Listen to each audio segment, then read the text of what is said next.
Assalamualaikum warahmatullahi wabarakatuh. Perkenalkan, nama saya Rizky Adi Vita Dansa, nomor absen 30 sebagai penyaji materi. Perkenalkan, nama saya Bayu Aji Wijaksono, absen 10 sebagai pro dalam debat ini. Perkenalkan, nama saya Rafael Bramasta Prastyo dari absen 28 sebagai kameramen. Perkenalkan, nama saya Kenzi Sakti Pradana, absen 18 sebagai kontra dalam debat. Perkenalkan, nama saya Asraf Muhar, absen 7 sebagai editor. Perkenalkan, nama saya Bisa Tiga Putra, absen 16 sebagai editor. Assalamualaikum warahmatullahi wabarakatuh. Perkenalkan, saya Bayu Aji Wijaksono dari absen 10 sebagai perwakilan dari pro.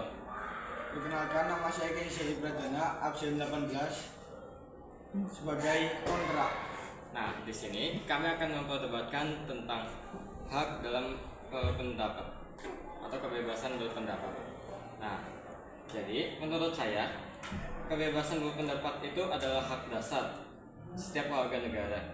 Tanpa kebebasan ini, kritik pada pemerintah atau pihak berkuasa bisa terbungkam dan masyarakat tidak akan berkembang. Aku setuju kritik itu penting, tapi kebebasan berpendapat sering disalahgunakan. Banyak orang menyebarkan hoaks, ujaran kebencian, bahkan menghina agama dan kelompok tertentu dengan alasan kebebasan berpendapat. Itu malah bikin konflik. Ya, tapi penyelesaiannya bukan dengan membatasi berpendapat semua orang. Yang harus diperbaiki adalah edukasi literasi digital dan penegakan hukum pada penyebar hoaks, bukan mengekang kebebasan secara keseluruhan. Masalahnya, bahas antara kritik yang membangun pendapat yang merusak itu sering kabur. Kalau kebebasan terlalu luas, orang bisa seenaknya menyerang reputasi seseorang tanpa fakta. Itu merugikan individu dan bisa menimbulkan kerusakan sosial.